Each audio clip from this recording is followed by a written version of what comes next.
오늘 우리가 함께 나눌 말씀은 사도행전입니다. 사도행전 오늘 1장 1절로 8절까지의 말씀을 함께 보도록 하겠습니다. 사도행전 1장 1절로 8절까지 제가 가진 성경은 신약성경 186페이지입니다. 186페이지 사도행전 1장 1절로 8절까지의 말씀을 함께 보도록 하겠습니다.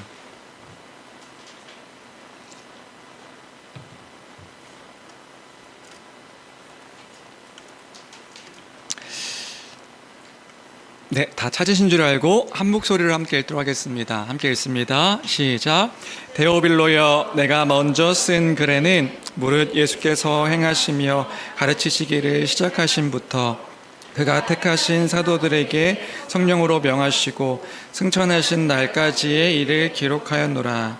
그가 고난받으신 후에 또한 그들에게 확실한 많은 증거로 친히 살아계심을 나타내사 40일 동안 그들에게 보이시며 하나님 나라의 일을 말씀하시니라. 사도와 함께 모이사 그들에게 분부하여 이르시되 예루살렘을 떠나지 말고 내게서 들은 바 아버지께서 약속하신 것을 기다리라. 요한은 물로 세례를 베풀었으나 너희는 몇 날이 못되어 성령으로 세례를 받으리라 하셨느니라.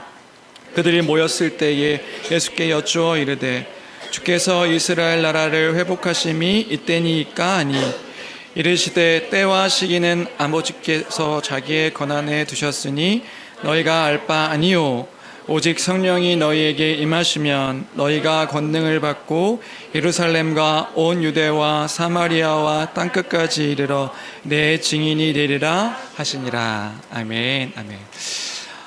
오늘부터 우리는 사도행전을 함께 나누며 하나님의 은혜를 살펴보려고 합니다.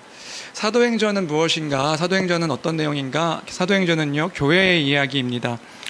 예수 그리스도의 부활과 승천 이후에 교회가 어떠한 삶을 살았는가? 교회가 그리스도의 복음을 따라 무엇을 드러내고 나타내었는가? 그 실제의 이야기가 사도행전에 기록되어 있기 때문에 사도행전을 통해서 우리는요, 우리의 삶을 돌아보고 교회가 실제적으로 어떠한 삶을 역동적으로 살아가야 되는지에 대한 그런 이야기들과 함께 하나님의 은혜를 살펴보며 또 함께 나누고 싶습니다. 그래서 이 사도행전을 오늘부터 이제 함께 강의 설교로 설교하려고 합니다. 그럼 본격적으로 사도행전을 본문을 살펴보기에 앞서서 사도행전에 대한 서론적인 이야기를 하고 본문을 살펴보려고 하는데요.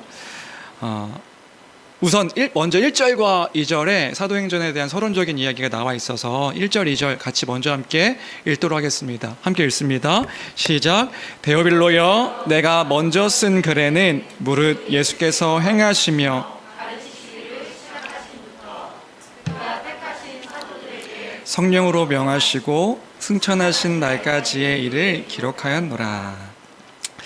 네, 사도행전은 누가 썼을까요? 사도행전을 누가 썼는지에 대해서 사도행전에서는 분명하게 기록되어 있지는 않은데 초대교회의 이 전통과 문헌들을 보면 사도행전은 누가가 썼다라고 기록하고 있습니다. 특별히 누가복음과 사도행전을 누가가 썼다고 증언하고 있는데 2세기 중반 이후까지요 끊어지지 않고 증언되고 있고 기독교 초기의 글들 속에서도요 이 사도행전과 누가복음을 누가 기록했는가? 누가가 기록했다.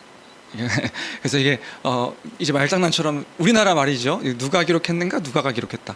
그래서 누가복음도 누가가, 사도행전도 누가가 기록했다. 누가라는 인물 자체가 신약 성경에서는 그렇게 많이 등장하는 인물이 아니거든요. 그럼에도 불구하고 초대교회 안에서 다른 사람이 이것을 썼다라고 하는 말이 없어요. 누가가 기록했다라고 이야기하고 있어서 이 사도행전과 누가복음은 누가가 기록했다는 것을 우리가 알 수 있습니다. 그러면 누가가 누구에게, 계속 말장난 같은데, 누가가 누구에게 왜 기록했는가? 라고 할 때에 누가복음과 사도행전은요 지금 이 복음서와 사도행전을 누구에게 기록하고 있는지를 알려주고 있어요. 그게 누가복음 1장 1절과 3절과 4절에서도 기록되어 있고 사도행전에서도 기록되어 있는 내용이 있지요. 누구에게 기록하고 있다고 했죠? 데오빌로라고 하는 실제 인물에게 기독교 신앙이 무엇인지에 대해서 그 내용을 전하기 위해 쓰고 있다는 사실들을 이렇게 알려주고 있습니다. 데오빌로라고 하는 그 사람에게요. 그럼 데오빌로는 누구인가 했을 때 데오빌로라는 사람도 구체적으로 어떤 사람인지에 대해서 고고학적으로든 문헌으로든 남아있는 것이 없어서 그 사람이 누구인지는 자세히 알 수 없습니다. 그런데 성경의 기록을 보니까 누가복음 1장 3절과 4절을 보면 데오빌로를 이렇게 호칭으로 부르고 있는 것을 볼 수 있는 거예요. 뭐라고 부르고 있냐면 각하라고 부르고 있는 것을 볼 수 있습니다. 누가복음 1장 3절 4절 같이 함께 읽어보시겠어요? 함께 읽어보겠습니다. 시작. 그 모든 일을 근원부터 자세히 미루어 살핀 나도 데오빌로 각하에게 차례대로 써 보내는 것이 좋은 줄 알았노니 이는 각하가 알고 있는 바를 더 확실하게 하려 함이로다. 그러니까 이 각하라는 표현을 통하여서 그 당시에 이 각하라는 표현이 누구에게 썼는가 했을 때 고위 공직자, 높은 지위에 있는 사람에게 쓰여졌던 호칭이기도 하고 또는 존귀한 자에게 불려지는 호칭이 이 각하라고 하는 호칭이었어요. 그러니까 이 누가복음과 사도행전을 이 데오빌로라고 하는 그 당시에 좀 높은 직위에 있었던 사람에게, 근데 그 사람이 어떤 사람인가? 새롭게 그리스도의 복음에 대해서 알기를 원하는 새신자, 새신자에게 기독교 근원에 대해서 이제 신뢰할 만한 것들을 찾고 있는 그에게 우리가 무엇을 믿는, 그리스도인들은 무엇을 믿는 건데, 그리고 믿는 교회는 어떻게 삶을 살아갔는데 라는 것을 알려주기 위해서, 그 기독교 근원의 역사에 대해 알려주기 위해서 쓴 글이 누가복음과 사도행전이다. 이 사실을 우리가 종합해서 생각해 볼 수 있습니다. 그런데 단순히 데오빌로에게만 이 글을 쓴 것이 아니라 이 사도행전과 누가복음이 결국에는 교회의 성도들에게 회람된 그러한 글이었거든요. 그러니까 이 책은 데오빌로라고 하는 한 사람을 향하여서만 쓴 글이 아니라 기독교의 그 근원적인 역사와 그 복음이 무엇을 믿고 있는지에 대한 그 믿음의 내용들을 더 풍성하게 알려주기 위하여서 교회를 향하여 쓴 글이 이 누가복음과 특별히 사도행전이다. 사도행전에는 뭐가 기록되어져 있는데요? 예수 그리스도의 그 부활과 승천하신 이후에 그럼 교회는 어떠한 삶을 살아갔는가, 교회가 어떤 역동적인 역사와 사역 가운데서 그 일들이 진행되어졌는가, 이것들을 알려주는 글이 사도행전이라는 것을 우리가 생각하며 알 수 있는 것이지요. 그런 목적으로 쓰여진 글이 사도행전이다. 그리고 이제 사도행전 본문을 살펴보기 전에 또 먼저 선이해 되었으면 좋겠다는 또 몇 가지가 있는데, 다시요. 누가복음과 사도행전은 누가 기록했다고요? 누가가, 그렇죠? 그래서 원래의 누가복음과 사도행전은 한 권의 책이었다라고 합니다. 그러니까 교회에서 처음에 읽혀졌을 때는 이제 따로따로 분리되어졌던 그런 성경이 아니라 원래 교회에서는요 완전한 한 권으로 독립된 책으로 읽혀졌던 게 누가복음, 사도행전. 이름 자체도 없었던 거예요. 복음과 교회에 대한 이야기가 한 권의 책이었다. 그런데 2세기 초에 신약 성경이 정경화되면서 하나의 책으로 이제 신약 성경이 묶여지게 되는 거죠. 묶여지게 될 때에 마태, 마가, 누가, 요한복음이 복음서로 하나로 묶여지게 되고, 그때의 누가복음이 떼어져서, 사도행전이 떼어져서 분리가 되게 되었다고 합니다. 무슨 말인지 되세요? 원래는 한 권으로 두 개, 누가복음과 사도행전이 읽혀졌던 책인데 신약 성경이 이제 정경화되면서 마태, 마가, 누가, 요한복음, 우리가 가지고 있는 신약 성경이 그렇게 구성되어 있잖아요. 관점은 조금씩 다르지만 예수 그리스도의 그분이 예수님이 누구이신가, 우리가 믿고 있는 예수님이 누구이신가, 그 이야기로부터 시작해서 십자가 죽으심과 부활과 그 승천에 대한 이야기까지 비슷한 내용들로 엮여져 있는 그 복음서가 한 권으로 이게 묶여지고, 하나로 이게 묶여지고, 그때의 사도행전이 떼어져서 분리가 되어짐으로 이렇게 나눠지게 되었다고 합니다. 사도행전의 내용은 뭔가? 그 후에 그리스도의 그 복음을 믿는 사람들이 어떠한 삶을 살아갔는가, 이런 이야기들로 연결되어지는 게 이 신약 성경의 구성인 거죠. 그럼 그렇다고 한다면 이런 이해가 있을 때 우리가 성경을 이해함에 있어서, 신약 성경을 이해함에 있어서 사도행전은 어떤 역할을 하고 있는가 우리가 좀 살펴볼 필요가 있어요. 크게 우리가 사도행전을 읽을 때 사도행전의 역할은 크게 두 가지 역할을 하고 있는 것을 볼 수 있습니다. 뭐냐면요, 첫 번째로 사도행전은요 복음서, 사복음서죠. 마태, 마가, 누가, 요한복음, 복음서 이후에 교회에 어떤 일들이 있었는가를 이제 설명해주고 있는 책입니다. 그런 관점으로 우리가 사도행전을 바라봐야 되는 것이지요. 그게 사도행전 1장 1절부터 2절이 사도행전 이전에 쓰여진 복음서가 어떤 내용인지를 설명해 주고 있는 거예요. 그래서 1절, 2절 다시 함께 읽어볼까요? 사도행전 1장 1절, 2절입니다. 1절, 2절 같이 읽겠습니다. 함께 읽습니다. 시작. 데오빌로여, 내가 먼저 쓴 글에는 무릇 예수께서 행하시며 가르치시기를 시작하신부터 그가 택하신 사도들에게 성령으로 명하시고 승천하신 날까지의 일을 기록하였노라. 그러니까요, 복음서에는 어떤 것들이 기록되어져 있는 거예요? 그 예수 그리스도가 누구이신가, 그분의 말씀의 사역과 그분이 행하신 일과 그분의 십자가 고난과 그 부활의 승리와 승천하시는 것까지가 그 복음서, 우리가 믿어야 될 그 그리스도의 복음이 무엇인가가 이렇게 기록되어져 있는 거죠. 그리스도의 메시지가 핵심적으로 전달되어지고 있는 것이 복음서예요. 복음서에서는요, 특별히 구약에 약속되어 있던 그 예언이 예수 그리스도로 말미암아 어떻게 성취되어졌는가, 그래서 구약의 말씀들을 따라 예수 그리스도께서 이 땅 가운데 오셔서 이루신 일은 무엇인가, 그래서 구약이 없으면 예수 그리스도가 누구이신지 우리가 알 수 없는 거죠. 그 구약의 약속들을 예수 그리스도가 성취하셨다, 이것들을 드러내고 나타내 주는 게 복음서의 내용인 겁니다.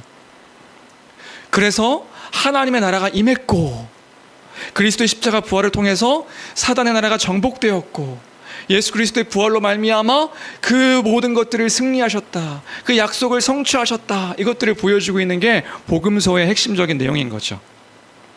그러면 이렇게 복음으로 말미암아 예수 그리스도의 십자가로 승리하셨는데, 그 승리하신 그 예수 그리스도의 십자가 복음을 믿는 교회는요, 그럼 교회는 어떤 삶을 살아가는 건데요?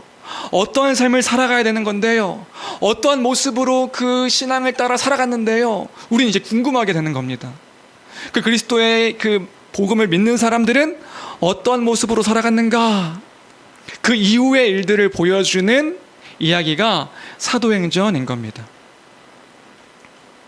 예수님께서 이 땅 가운데 계시지 않아요. 하늘로 승천하셔서 이젠 이 땅 가운데 예수님은 계시지 않습니다. 그럼 교회는 그 후에 어떤 삶을 살아야 했고 어떤 삶을 살아갔을까요? 그 대략의 30년 동안의 사건들을 진술하면서 교회가 역동적으로 세워지고 그 말씀을 따라서 교회가 얼마나 풍성한 일들이 이뤄갔는가, 복음이 어떻게 확장되어졌으며 이 복음이 로마 제국의 심장에까지 어떻게 이렇게 전파되었는가, 그 복음의 진보를 전하고 있는 것이 사도행전의 내용인 거예요. 다시요, 그렇기 때문에 사도행전은요, 교회의 이야기입니다. 이 땅에 남겨진 교회가 어떠한 모습으로 어떠한 삶을 살았는가, 그리스도를 어떻게 드러냈는가, 이것들을 보여주고 있는 것이 사도행전이라고요.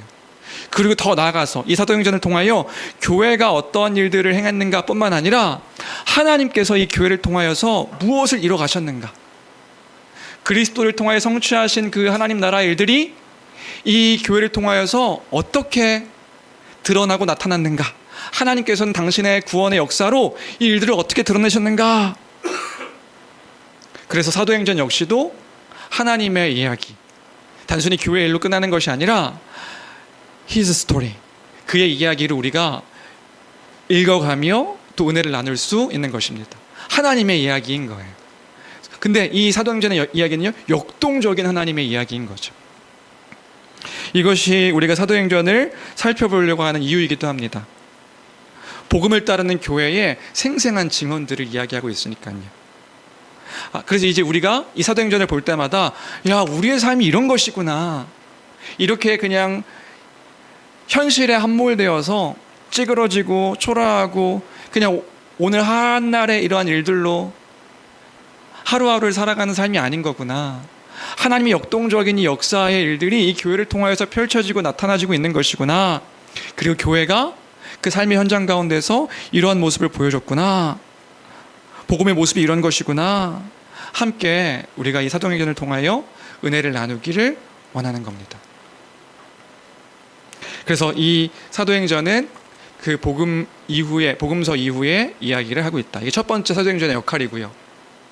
두 번째 사도행전은요, 어떤 역할을 하고 있는가?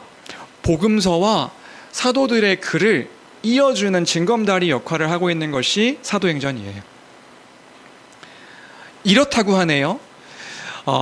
이제 초대교회 때에 이제 신약 성경이 정경화되면서 복음서, 4개의 복음서가 마태, 마가, 누가, 요한복음이 하나로 이제 복음서로 엮여질 때에 기독교의 그 성경 가운데 또 다른 전집이 하나로 묶여졌다고 합니다. 그 묶여진 게 뭐냐면 사도들이 쓴 글이었어요. 그래서 신약 성경이 그렇게 구성되어 있잖아요. 복음서가 앞에 기록되어져 있고 그 다음에 로마서, 고린도, 전후서, 갈라디아서, 에베소서, 빌립보서, 골로새 이렇게 사도들의 글들이, 그 다음에 일반 서신의 사도들의 글들이 이게 묶여져 있잖아요. 그래서 신약 성경이 처음에 복음서로 묶여지고 사도들의 글로 이렇게 묶여졌다고 그래요. 그래서 이 성경을 복음서와 사도들의 글이라고 불리는 두 전집으로 신약 성경이 이렇게 묶여졌었다고 합니다. 그런데 만약에 이 둘 사이에 사도행전이 빠지게 되면 어떻게 될까요? 마태, 마가, 누가, 요한복음이 있고 바로 로마서, 고린도, 전후서, 갈라디아서 이렇게 붙여졌다면, 사도행전이 없어지면 어떻게 될까요? 그러면 너무 생뚱맞은 일이 되는 거예요. 왠지 아세요? 바울이 누군데요?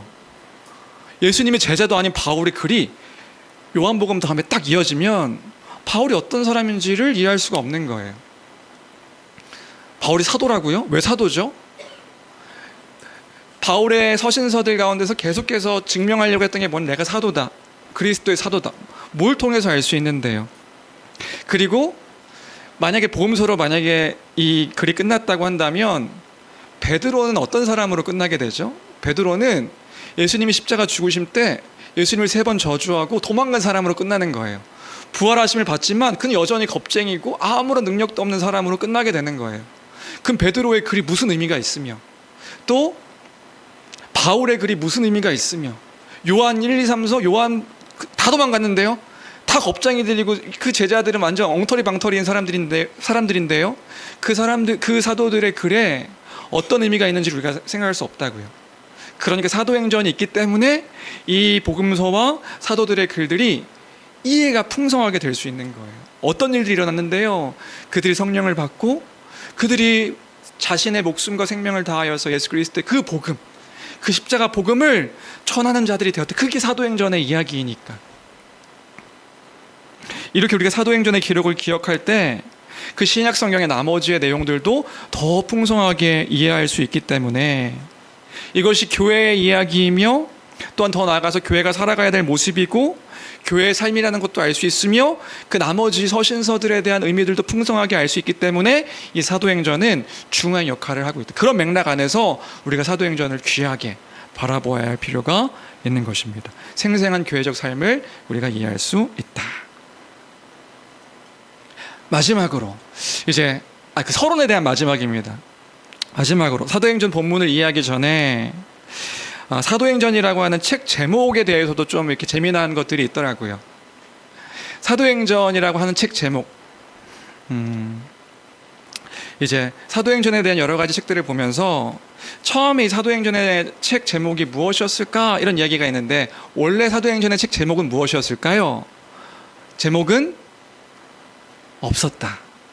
왜 없었냐 하면 사실 누가가 기록할 때 제목을 딱 정해놓고 쓴 글이 아니거든요. 그리고 교회 안에서 회람될 때도 데오빌로 각하에게 그 기독교 신앙에 대한 궁금증을 갖고 있는 그에게 우리가 믿는 그리스도가 누구이신가에 대한 이야기, 복음서, 그리고 또 그 그리스도의 복음을 따라 교회가 어떤 역동적인 삶을 살아가는가에 대한 이야기, 이걸 쓰기 위해 쓴 거기 때문에 제목은 원래 없었던 거예요. 그러면 그리고 원래 이제 한 세트로 이제 묶여져서 읽어졌었으니까 더 이 제목은 없었죠. 근데 어떻게 사도행전이라고 불려지게 되었는가? 처음에 이제 복음서가 4권으로 이렇게 묶여지게 되고 마태, 마가, 누가, 요한복음이 묶여지게 되면서 사도행전이 이렇게 분리가 되었다고 이야기했죠. 이때에 이 분리가 되어진 이 책을 초대교회에서는 이렇게 불렀다고 해요.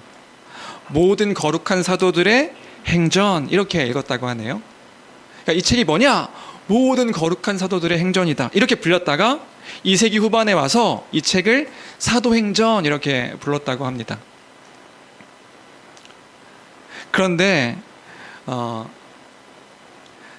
사도행전을 읽어보신 분들은 알겠지만, 성경 다 읽어보셨죠? 읽어보셨으면 사도행전에는 사도들에 대한 이야기가 있을까요, 없을까요? 있기는 있는데 사도들이 그렇게 많이 등장하지 않는다는 거 여러분들 아시나요? 그러니까 사도행전인데 아까 모든 거룩한 사도들의 행전이라고 얘기했지만 정작 사도들이 그렇게 많이 등장하지 않아요. 우리가 이제 2장에서 살펴볼 때 12사도에 대한 이야기들 한 번 나오고 그 다음에 사도들의 어떻게 살았는지 뭘 했는지에 대한 이야기들이 없단 말이죠. 그럼 누가 나오냐? 뭐 크게 나오는 사도는 베드로와 요한 사도 정도 나오고요. 그리고 갑자기 예수님 제자도 아닌 바울 사도에 대한 이야기가 대빵 많이 나오고요.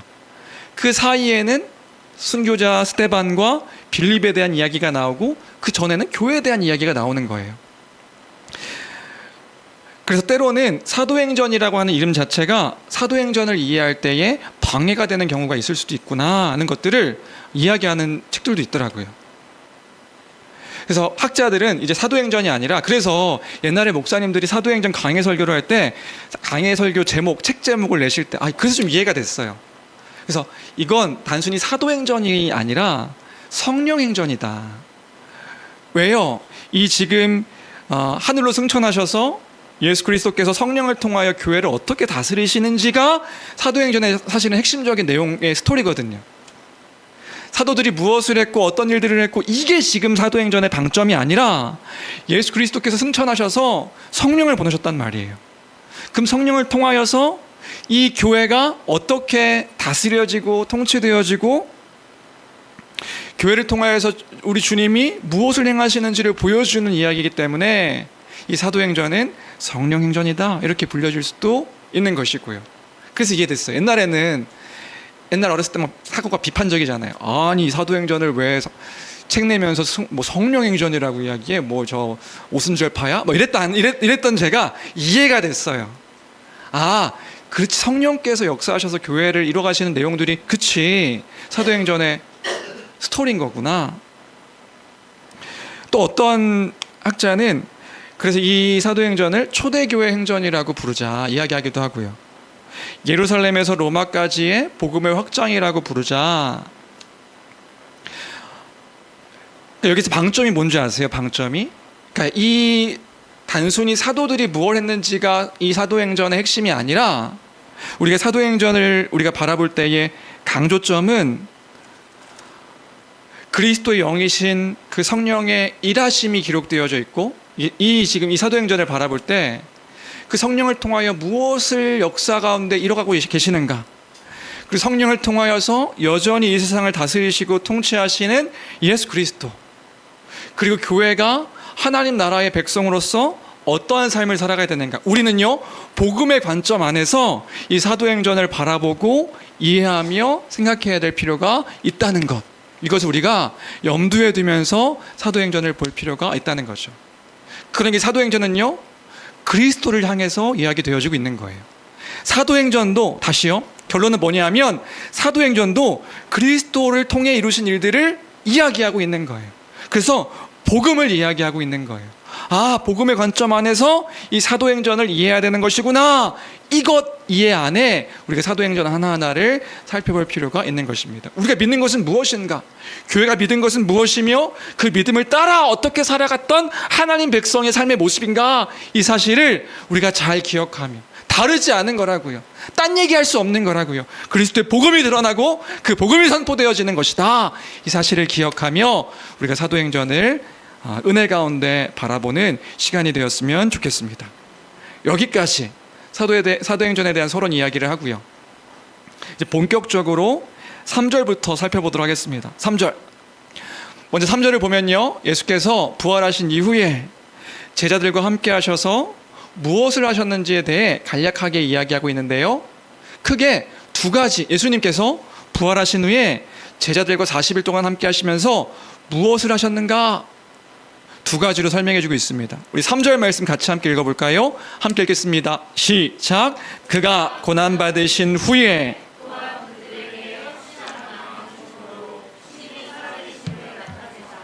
(40일) 동안 그들에게 보이시며 하나님 나라의 일을 말씀하시니라.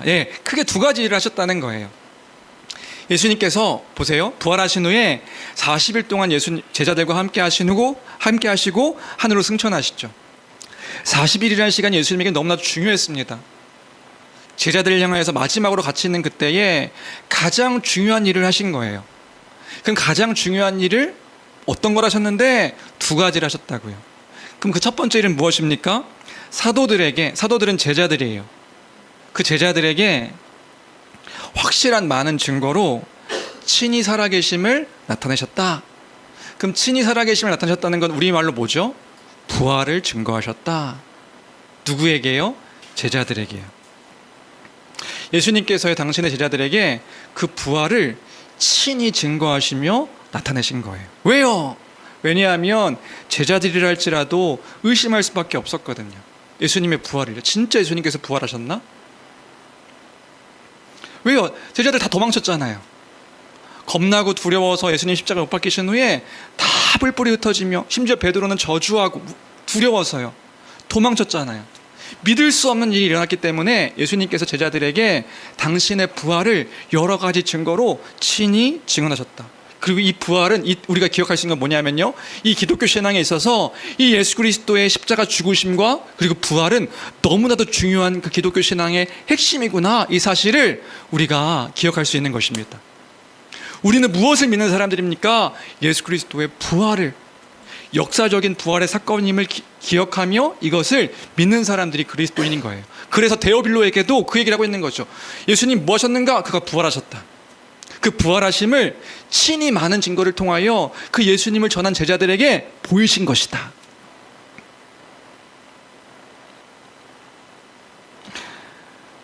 그래서 예수님께서 하신 일들은 무엇인가? 승천하시기까지 이 점을 강조해서 이제 부활의 사건들을 이제 우리가 기억할 수 있는 것 같아요. 그래서 사복음서 마지막 내용들이 다 예수님께서 부활하시고 무엇을 하셨는가에 대한 이야기로 이제 집중되어져 있죠. 여러분, 예수님께서 부활하셨습니다. 부활하신 후에 하신 일들이 무엇인지 기억하시나요? 우리 복음서들 기억하면 어떤 것들이 기억하시나요? 예수님은요, 당신의 부활을 제자들에게 친히 증거하신 거예요. 40일 동안. 왜요?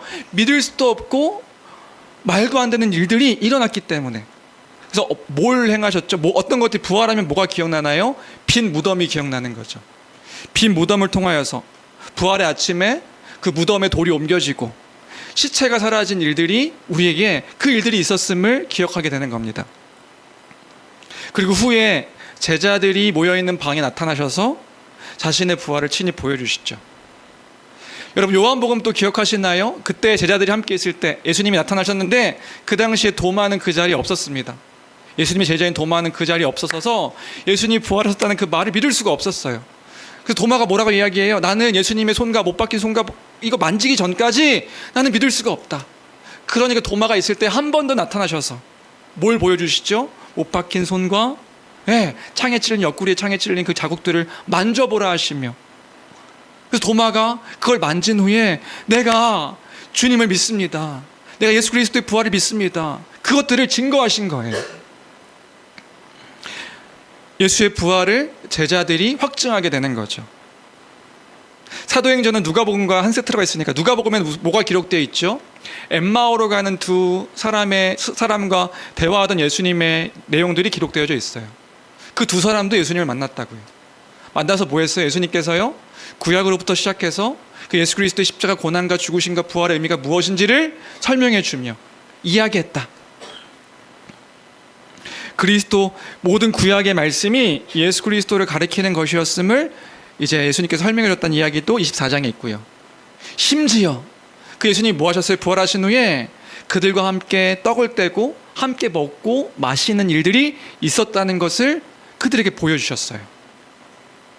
또요, 제자들에게 나타나셔서 제자들과도 함께 먹고 마시며 성경을 펼쳐서 그리스도의 십자가 사역의 의미가 무엇인지를 그 제자들에게도 설명해 주시는 이야기가 40일 동안 이제 있었던 그 일들의 내용인 것입니다. 이 모든 일들을 통하여서 예수님께서 하신 것이 무엇인데요? 예수님께서요, 친히 증거하신 거예요. 뭘요? 부활을요. 여기서 우리는 교회의 중요한 믿음의 내용 한 가지를 기억할 수 있게 되는 겁니다. 그게 뭔데요? 아무리 강조해도 지나치지 아니하는 우리가 믿는 그 믿음의 내용은 무엇인가? 그리스도인은 예수 그리스도의 부활을 믿는 자들이라는 그 사실인 것입니다. 우리가 무엇을 믿나요? 우리는요, 부활을 믿는 거라고요. 예수님께서 십자가에 못 박혀 죽으셨다. 근데 그게 끝이 아닌 거예요.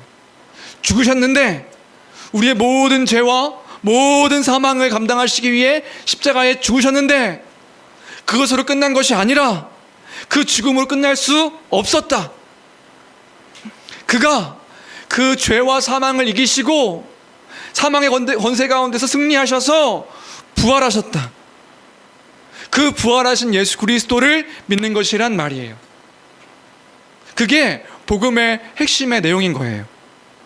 만약 예수 그리스도의 죽음이 십자가의 죽음으로만 끝났다고 한다면 우리는 예수를 믿을 이유가 없습니다. 여러분 잘 기억하십시오. 부활이 가짜라고 한다면 우리는 예수를 믿을 이유가 없습니다.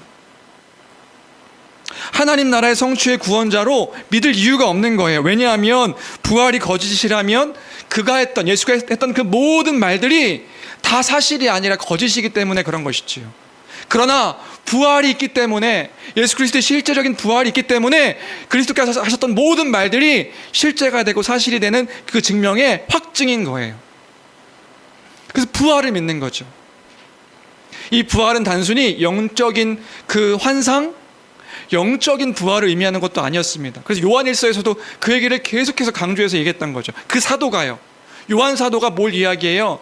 우리가 보고 만지고 들었던 그 주님, 우리가 보았다고요, 우리가 만졌다고요, 우리가 들었다고요, 우리가 그걸 봤다고요.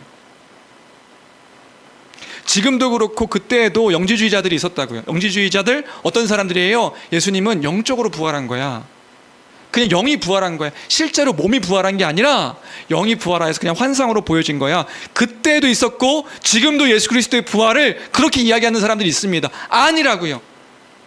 데오빌로에게도 그 얘기하는 거예요. 그 기독교의 신앙은 무엇인가? 그가 몸으로, 육체로 부활하셨다. 우리는 그 부활하신 예수님을 믿으며 그 부활하신 예수님께서 제자들에게 친히 많은 증거를 보이시며 그 부활을 증거하셨다. 그 그리스도의 부활이 우리의 핵심입니다. 이 사실을 이야기해주고 있는 것이란 말이지요. 이것이 또한 사도 바울의 복음 전파의 연결 지점이기도 해요. 사도 바울이요, 로마 교회 성도들에게 편지를 쓸 때에 로마서에서도 이런 이야기를 하고 있거든요. 로마서 1장 3절 4절 말씀 같이 함께 읽어보시겠어요? 이 부활의 선포입니다. 로마서 1장 3절 4절입니다. 함께 읽습니다. 시작. 그의 아들에 관하여 말하면 죽은 자들 가운데서 부활하사 능력으로 하나님의 아들로 선포되셨으니 곧 우리 주 예수 그리스도시라. 그래서 예수 그리스도의 그 십자가를 부끄러워하지 않는 거예요. 왜요? 죽음으로 끝난 게 아니니까요. 그 당시에 극악무도한 형벌의 자리에서 끝난 게 아니니까요. 그가 부활하셔서 그 부활로 말미암아 하나님의 아들이심을 선포하셨다. 다윗의 왕이 다윗 언약을 성취하시는 성취자였을 뿐만 아니라 다윗의 혈통으로 나셔서 다윗의 언약을 성취하시는 그 왕으로서의 선포뿐만 아니라 그게 사실인 이유는 뭐냐 하면 부활 때문이다, 이 얘기를 하고 있는 거예요. 부활하셔서 그 능력으로 말미암아 하나님의 아들로 선포되셨으니, 우리 로마서 기억나시나요? 내가 복음을 부끄러워하지 않습니다. 예수 그리스도의 십자가 복음을 부끄러워하지 않습니다. 그는 하나님의 아들이시며 그가 하나님 나라를 이루셨습니다. 이 이야기를 부활로 말미암아 선포하고 있음을 생각할 때에 기독교는요, 부활의 종교입니다. 그리스도 안에 생명이 있습니다. 이제 우리가 이 말이 무엇인지 복음을 알고 있는 사람들은 다 이해할 거예요. 그리스도 안에 생명이 있어. 참된 생명이 그리스도 안에 있습니다. 그래서 지금도 영적으로 살아서 하나님의 영화로움을 맛보며 그 사랑이 풍성함이 무엇인지를 알아 우리가 살아가는 자들이 되어진 것이지요. 부활 때문입니다. 그리고 소망하는 자들입니다. 예수 그리스도께서 다시 오실 때에 하나님 나라의 그 약속이 온전하게 성취될 것들을 바라보며 선포하는 그들이 그리스도임을 기억할 때에 주안의 사랑하는 성도 여러분, 그 부활을 소망하십시오. 그 부활을 묵상하십시오. 다른 것들을 묵상하는 것이 아니라 예수 그리스도의 그 복음으로 말미암아 예수님이 친히 증거하신 그 부활을 소망하며 첫 열매 되신 예수 그리스도의 부활로 말미암아 우리의 부활이 증명되었음을, 보증되었음을 기억하며 이 복음을 따라 살아가는 저와 여러분들의 신앙이 되어지기를 주님의 이름으로 축원합니다. 그래요. 그래서 제자들이 그 부활을 보았기 때문에, 그 증거를 맛보았기 때문에, 십자가의 죽음으로 끝난 게 아니라 부활을 보았기 때문에 그들이 담대하게 예수 그리스도의 십자가 복음을 생명을 아까워하지 아니하며 복음을 전한 거예요. 여러분, 지난주에 바울 영화 한번 보시라 했는데 보셨나요? 저 혼자 봤어요. 우리 가족들도 안 보는 거 저 혼자, 제가 보자고 했으니까 말은 지켜야 되고 좀 피곤한데 꾸벅꾸벅 졸면서 바울을 다시 봤어요. 여러분, 기회 되시면 그 영화가 뭐 딱 그 영화가 다 맞다 이런 건 아니지만 그 초대교회 성도들의 삶, 그리고 바울이 끝까지 그 믿음을 지키는 것이 무엇이었는지를 그 성도들의 삶을 볼 수 있어요. 그래서 사도행전도 그 맥락 안에, 물론 사도행전은 그때까지 일들이 기록하고 있지는 않지만 교회 성도들의 삶을 볼 수 있는 거죠. 끝까지 예수 그리스도의 그 말씀을 따라 하나님을 사랑하고 이웃을 사랑하는 것이 무엇인지, 우리 기준은 무엇입니까? 그럼에도 여전히 이웃을 사랑하는 것이다. 그 사도들이 무엇 때문에 그 목숨을 걸고 그 복음을 부끄러워하지 아니하며 전할 수 있었는가? 부활 때문인 거라고요. 부활의 소망이 있기 때문에, 영원한 그 부활의 소망 때문에.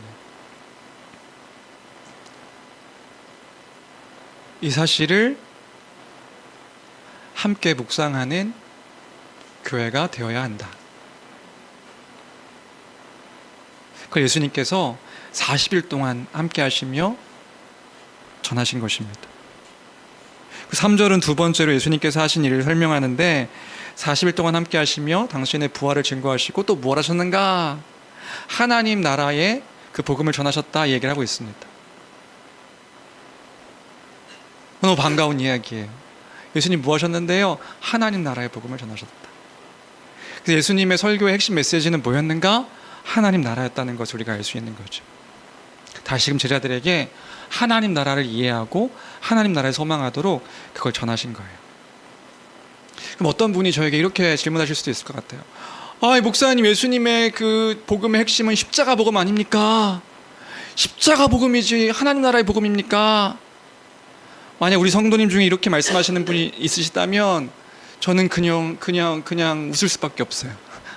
이거 이렇게 말씀하시는 분이 없으시겠죠? 그러면 이제 속으로 그렇게 말씀하시는 분 따로 저한테 연락하시고 다시 처음부터 우리 이 하나님 나라의 복음과 십자가 복음은 다르지 않죠. 왜 눈빛이 그래요? 이렇게 이게 끄떡끄떡이 아니라 다르지 않죠. 그 십자가 복음이 결국에는 하나님 나라의 복음이잖아요. 이거 다시 다 설명할 수 없습니다. 처음 나온 성도는 그럴 수 있죠. 그래? 그렇지만 아닌 분들은 아닌 거예요. 이거 안 돼요. 그러면 안 돼요. 다시 성경 전체가 하나님 나라의 이야기라는 것을 복음을 아는 사람은 압니다. 창세기서부터 시작해가지고 요한계시록에 이르기까지 그 모든 그 복음의 핵심적인 내용은 하나님 나라의 이야기죠. 우리에게 기쁜 소식은 하나님 창조로부터 시작해서 예수 그리스도의 십자가로 이루신 그 모든 일들이 다 하나님의 나라와 관련되어 있다는 사실들. 하나님께서 영원히 함께, 하나님 나라가 무엇인가요? 하나님께서 영원히 함께 하시며 하나님의 사랑 가운데 거하고 그 사랑 가운데서 한 몸처럼 사랑하는 그 공동체와 함께 살아가는 것이 하나님 나라의 본래 하나님의 꿈이셨죠. 세상을 창조하신 목적이 무엇인가요? 우리가 살아가는 이유가 무엇인가요? 하나님 나라에서 찾을 수 있는 거예요. 하나님의 사랑을 풍성하게 알아 처음 창조되어질 때의 그 하나님이 원하셨던 세상의 모습이 그런 거죠. 하나님의 사랑, 하나님과의 관계 속에서 그 영원하시고 무한하신 하나님의 사랑을 풍성하게 알아서 그 사랑을 받은 자들이 함께 서로 사랑하며 그 가운데서 살아가는 것.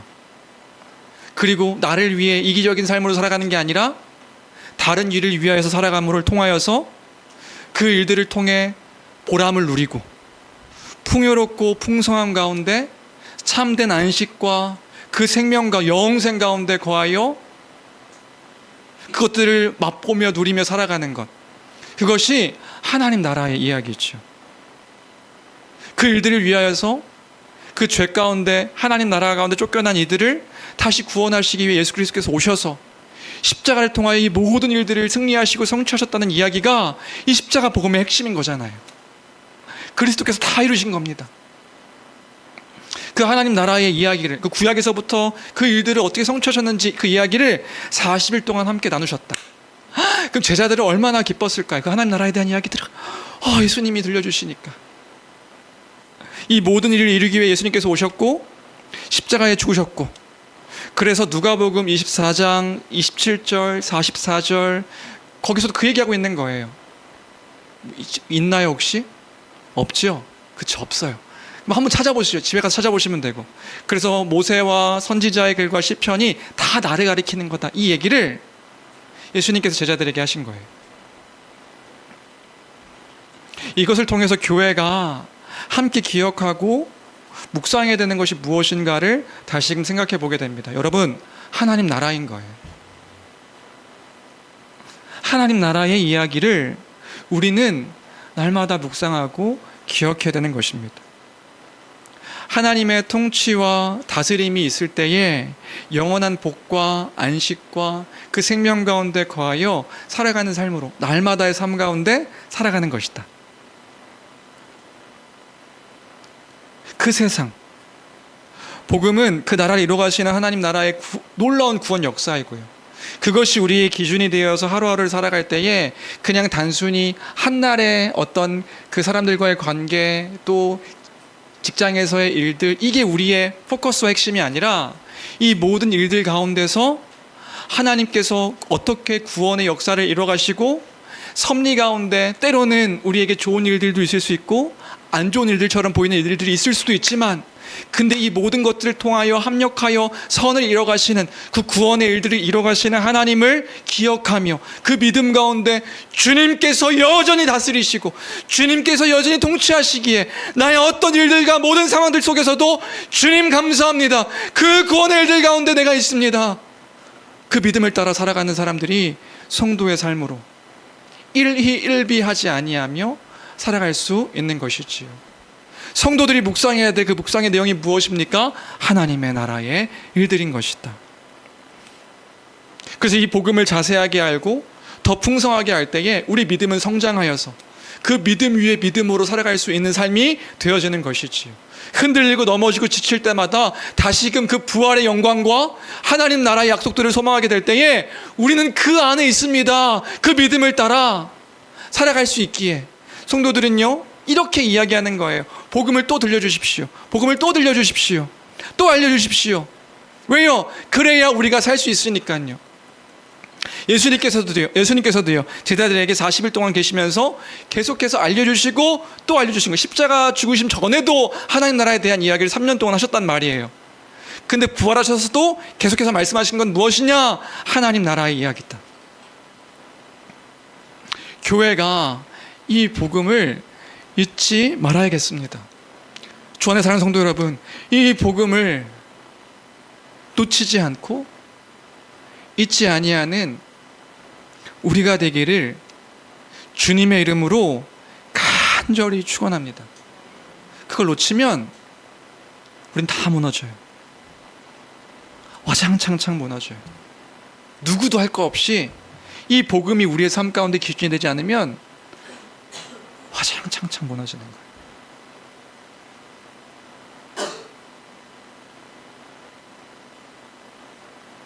이 복음을 기억하는 우리가 되어야겠습니다. 이때에 이런 것들을 이제 생각하게 될 때에 우리 교회는 복음을 묵상하며 살아야 된다. 근데 이렇게 생각하게 될 때 우리가 때로는 목사로서도 가끔 이렇게 낙심될 때가 있는데 6절을 읽으며 목사는 이제 큰 위로를 받게 되기도 하고 성도들도 큰 위로를 받게 되어질 수도 있는 거죠. 낙심하지 않고 절망하지 않을 수 있습니다. 6절에 무슨 내용이 있는데요, 이렇게 예수님께서 40일 동안 제자들에게, 완전 저자직강이죠, 예수님이 제자들에게 그 하나님 나라 이야기를 들려주었습니다. 전했는데 구약 성경을 근거로 해서 아마 예수님께서 하나하나 설명해 주셨을 거예요. 그런데 제자들이 그 이야기를 듣고 이상한 이야기를 하는 것을 볼 수 있어요. 그 6절인데요, 6절 같이 함께 읽어볼까요? 그래서 너무 큰 위로가 되죠. 예수님도 이러셨구나. 예수님이 가르쳐 주셨는데 제자들이 이렇게 됐구나. 같이 함께 읽어볼까요? 함께 읽겠습니다. 시작. 그때 모였을 때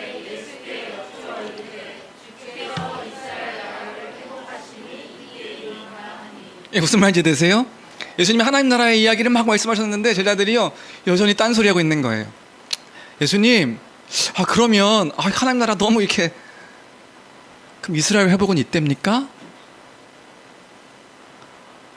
이스라엘 나라를 하나님께서 회복하심이 이때입니까? 그럼 이때에 드디어 이제 예수님이 이스라엘 나라를 다시 정복하시고, 십자가는 잠깐 그 쇼였군요. 그럼 이제 예수님이 이스라엘 나라를 회복하심이 이때입니까? 제자들은 여전히 깨닫지 못한 거예요. 하나님 나라를 말씀하셨음에도 불구하고 제자들은 지금 무슨 생각을 하고 있냐면 여전히 민족적 이스라엘에 대한 이야기를 하고 있는 거예요.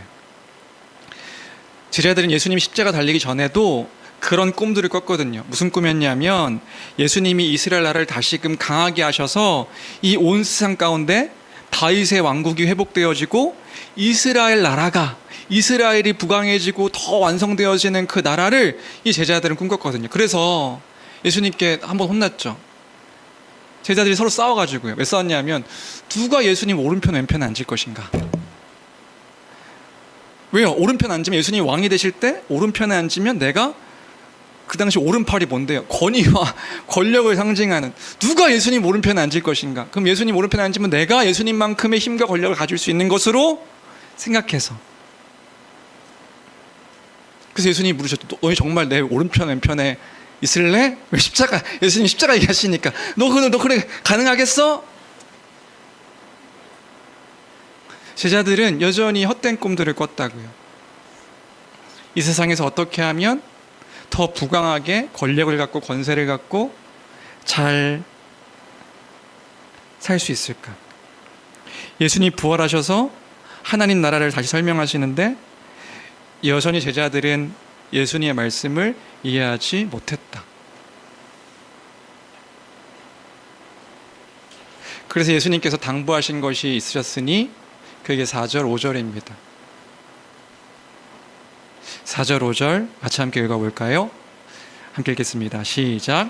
사도와 함께 모이사 그들에게 분부하여 이르시되 예루살렘을 떠나지 말고 내게서 들은 바 아버지께서 약속하신 것을 기다리라. 요한은 물로 세례를 베풀었으나 너희는 몇 날이 못되어 성령으로 세례를 받으리라 하셨느니라. 그때야 비로소 이해할 수 있으니까요. 언제요? 지금은 비록 알지 못하지만 그들이 성령을 받을 때에 성령을 통하여서 이들이 깨달아 알게 되고, 지금 이게 무슨 말을 했는지, 이 헛된 말이 얼마나 엉터리 같은 이야기인지를 그때야 알 수 있으니까. 성령이 진리의 영이셔서 그 진리의 영께서 각 사람을 깨달아 알게 하심으로 하나님 나라가 무엇이며 예수 그리스도께서 십자가를 통하여서 이루시고 성취하신 것들이 무엇인지를 그때야 깨달아 알 수 있기 때문에 너희가 예루살렘을 떠나지 말고 내게 들은 바 아버지께서 약속하신 것을 기다리라, 이렇게 말씀하신 것이지요. 이것도 요한복음 14장 16장의 내용과 교집합이 있어요. 예수님께서 제자들에게 이렇게 말씀하셨거든요. 아버지께 받아 보낼 성령, 그 성령이 너희를 모든 것들을 깨닫게 하고 알게 할 것이다. 그 이야기를 예수님께서 이제 요한복음 14장에서 잡히시기 전날 밤에 제자들에게 말씀해 주셨거든요. 그래서 그때야 비로소 그 나라를 소망하고 깨닫게 되어질 것이라는 사실들을요. 우리 요한복음 14장, 15장, 16장 제가 3절만 갖고 왔는데 같이 함께 읽어볼까요? 함께 읽겠습니다. 시작. 보혜사 곧 모든 것을 가르치고 내가 너희에게 말한 모든 것을 생각나게 하리라. 내가 아버지께로부터 너희에게 보낼 보혜사 곧 아버지께로부터 나오시는 진리의 성령이 오실 때에 그가 나를 증언하실 것이요. 16장 13절. 그러나 진리의 성령이 오시면 그가 너희를 모든 진리 가운데로 인도하시리니 그가 스스로 말하지 않고 오직 들은 것을 말하며 장래의 일을. 네, 예수님은요 알고 계셨어요. 이 제자들이 이걸 깨닫지 못하고 있다. 근데 진리의 영께서 오시면 그때에 이 모든 것들을 알고 깨닫고 그래서 베드로에게도 말씀하시지요. 이제 나를 위해서 살 것이다. 네가 그 성령으로 말미암아 그 진리를 깨닫게 될 때에 그 믿음으로, 믿음 위에 믿음으로 살아가게 될 것을 예수님께서는 기다리시며 기대하시며 말씀하셨던 것입니다. 교회는요 이 예수 그리스도의 약속을 따라 믿음으로 성령을 받은 공동체입니다. 그래서 그 진리를 우리가 성경 가운데서 이 복음을 어떻게 알고 믿게 되었는가? 사실 이 믿음도 내가 믿은 것처럼 보이지만 그 성령께서 우리를 깨달아 알게 하셔서 이 진리의 복음을 믿고 소망하며 살아가게 하신 거예요. 그리고 또 우리가 살아갈 때에 여전히 그 복음 가운데 말씀 가운데 거하여 살아갈 수 있는 힘과 능력도 어디서 오는 거냐면 그 그리스도의 영이신 성령이 우리와 함께 하셔서 우리를 여전히 다스리시고 돌보시고 지키시기 때문에 우리가 그 말씀 가운데 거하여 살아갈 수 있는 것이지요.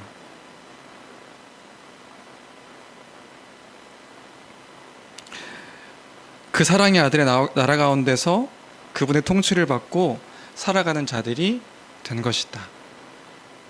그래서 우리가 기도할 때에 성령께서는 말할 수 없는 탄식으로 우리를 위하여 함께 기도하시고 중보하시며 그래서 여전히 말씀으로 우리를 이끄시고 그 말씀을 들리게 하셔서 그 말씀을 통하여 소망하며 살아가는 자들로 우리를 세우시는 것이지요. 예수님을 3년간 따라다녔던 제자들도요 알지 못했습니다. 근데 이제 우리는 그 예수 그리스도가 우리 눈앞에 보이지 아니함에도 불구하고 이 복음을 믿으며 살아갈 수 있는 복되고 귀한 존재가 되었음을 잊지 아니하는 우리가 되었으면 좋겠습니다. 그런 우리입니다. 그런 복되고 귀한 우리입니다. 그런데 이제 말씀을 정리하면서 지금 우리의 삶이 어떠한 삶으로 살아가고 있는지를 다시금 돌아보았으면 좋겠습니다. 그 말씀 가운데 거하여 그 진리를 사모하며 그 진리 가운데 거하여 그 복음을 따라 살아가고 있는 우리의 모습인가? 성령의 임재 안에서 그 안에 살아가며 그분을 누리며 살아가고 있습니까? 말씀 가운데 거하여 그 말씀을 소망으로 두고 그 말씀이 진리요 기쁨이요 참된 안식임을 기억하며 우리가 살아가고 있습니까? 아니면 이 말씀은, 이 복음은 너무 귀한 거야.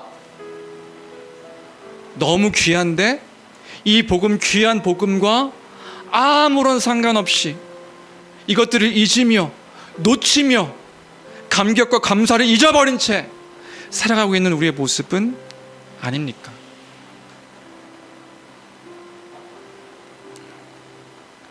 교회가 그 성령의 역사하심으로 함께하는 교회, 그런 우리가 맞다면, 우리가 만약 이런 상태 가운데, 이런 마음 가운데, 이런 복음의 진리와 기준 가운데 거하지 못했던 우리의 모습이 있다면, 우리가 정말 살아있는 예수 그리스도 안에 있는 그 참된 성도요, 그 복음의 진리를 맛보고 경험하고 있는 정말 믿음의 성도라 간다면 우리는 다시 기도해야 할 것입니다. 사실 우리가 다 읽지 못했는데 교회가 함께 모여서 예수 그리스도의 약속을 따라 행한 일들이 있습니다. 성령을 기다리라 말씀하셨을 때에 제자들이 모여서 한 일이 있습니다. 한 일이 뭐냐면요, 기도했던 거예요. 그 주님께서 말씀하셨기 때문에 이 약속을 기억하며 교회가 기도하였습니다. 알도록, 성령을 받도록, 성령이 임하도록, 우리와 함께 하셔서 그 복음의 진리가 우리에게 생명이 되어지고 참된 기준이 되어지도록. 다시금 우리가 해야 할 일이 있습니다. 그게 뭐냐 하면 우리가 놓치고 있는 그 감격이 사라져 있는 우리의 모습이라고 한다면 우리가 해야 할 일이 있습니다. 그것은 바로 기도입니다. 다시 기도의 자리로 나가야 되는 것입니다. 그 말씀을 붙잡고 그 부활의 참된 생명과 소망과 하나님 나라의 일들을 기억하며 주님께서 가르쳐 주신 기도로 우리가 기도해야 되는 것입니다. 그것이 우리의 참된 기쁨입니다. 참된 복입니다. 우리의 삶을 인도해 주십시오. 그 섭리 가운데 있습니다. 내가 있습니다, 주님. 기도해야 합니다. 그럼 기도할 때 어떤 일이 일어날까요? 기도할 때 그저 두지 아니하시고 우리를 불쌍히 여기시며 다시 새 영과 새 마음으로 다시 우리를 회복시키시며 그 영혼을 소생케 하시고 자기의 이름을 위하여 의의 길로 인도하시며 하나님의 그 큰 잔치 가운데 거하게 하심으로 영원히 주의 집에 거하는 것이 기쁨이라는 것을 알게 하실 것입니다. 우리 다시 그 진리의 영께서 우리와 함께 하시도록, 그래서 그 가운데 참된 은혜와 평강이 가득하도록 기도하며 나아가는, 기도로 우리의 삶의 모든 것들을 감사로 고백하는 우리가 되도록 함께 나아가는 교회가 되었으면 좋겠습니다. 이 말씀을 기억하며 함께 찬양했으면 좋겠는데요.